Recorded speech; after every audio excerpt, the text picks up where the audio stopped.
So this is our reasoning and modeling assessment. Alright, so the task we chose and how to play it. The task we chose is to find the minimum number of moves necessary to move the red dot to the opposite empty corner of an n by n grid, and all dots can only move horizontally or vertically into an empty space. Before going into the different types of ways of solving this, I would first like to make an estimate for some easier and small versions of this task. Using my own mind, I can come up with a rough estimate for some easier, smaller n by n grids. An example of this is the 4x4, which here I will solve the number of moves by just getting the red dot to the opposite side. Getting the red dot to the opposite side for me took a total of 21 moves. Although it seems easy as you expand the grid, it becomes harder with a lot more steps. This is where a T-chart, formula, and diagrams will make it much easier for us. From this, we've come up with steps to solving this task. I can first start by solving basic versions of this, and then by recording what my results are for an n by n grid and the number of moves it took. This can allow us to hopefully create a T-chart and find a pattern which we can use to solve more extreme versions of this task, so bigger grids. Finally, to sum up what we've said, this task can be solved and completed with three main logical solutions. Basic versions of the task would allow us to come up with a T-chart, which could then be used to establish a formula. We would then use the formula and put it into Desmos to show proof that it works. Action. For the first solution, simply drawing diagrams can allow us to see the number of moves in an n by n grid and come up with a theory or a pattern. So for the 3x3 grid, we show how we got the number of moves through there. And there was a total of 13 moves for a 3x3, and then we counted 21 moves for a 4x4. For this, there was a total of 13 moves, as some of the squares we moved both a red and a green dot. Using this same sequence and pattern of moves, we did the 4x4 grid and got 21 moves. We can now put this into a T diagram and find any patterns and observations that can help us. When we first look at this, we can first observe that the number of moves seem to be increasing by 8 moves each time. It makes us believe that a linear function could be made if the pattern is continuous. Alright, knowing that if it goes up by 8 each time, we can begin to try and create a formula.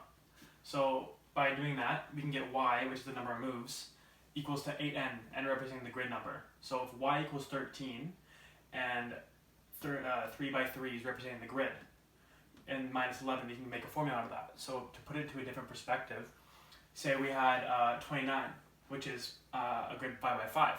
By doing that, we put in these numbers, or the 5 at least, for the 5x5 grid, and by doing that, we plug in the other two numbers that we put in for every time for the formula. And after that, we can get our answer for how many moves it takes every time. By looking at the data from the size of the grid to how many steps it took, we can formulate an equation, which was on the previous slide, y equals 8x, take away 11. After that, when we put that into Desmos, when x equals 3 and y equals 13, that represents the 3x3 grid, and so on. So for 4x4 grid and 5x5, and by doing this, we can get the 6x6 grid by going up on the y value on the table. And after we do that, the x value will be the corresponding number of moves to that original number for the by whatever grid. This formula can be proven by figuring out a pattern for how many moves it takes to move the red dot once, and then how many it takes each time after that. For an n by n grid, it takes bracket 2n minus 2. For the first move, this can be shown from my 3x3 grid example previously shown. Each time after that, it's going to take 3 moves. So for the n by n grid, this can be shown as 3 bracket n minus 1 plus n minus 2. And then conclusion for this. These two equations, 2n minus 2 and 3 bracket n minus 1 plus n minus 2, create y equals 8n minus 11, which was our original formula for this solution. Yeah. The formula shows how many moves it takes to move the red dot once, and the formula shows how many it takes to move the red dot to the original spot it's planning to get to. Looking back at our estimation, we can confirm that we were correct with the predictions we made.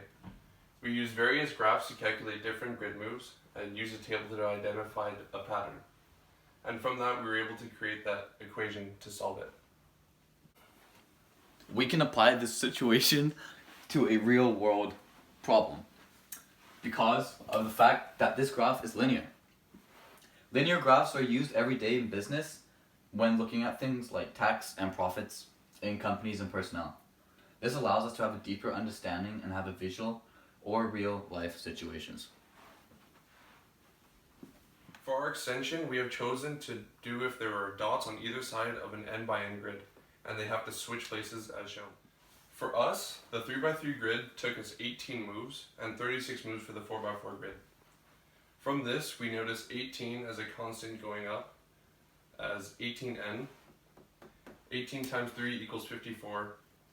So now we need to find something to subtract it to make this 3x3 grid equal to 18. Subtracting 36 makes this work. 18 equals 18 times 3 minus 36. And for the 4x4 grid, 36 equals 18 times 4 minus 36. With this data, the new formula for the extension is y equals 18x minus 36.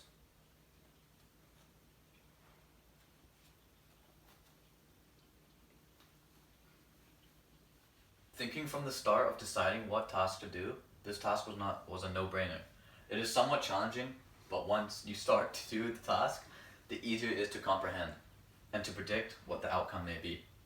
We enjoyed the problem-solving aspect and working area as a group to come up with a final answer. Yeah!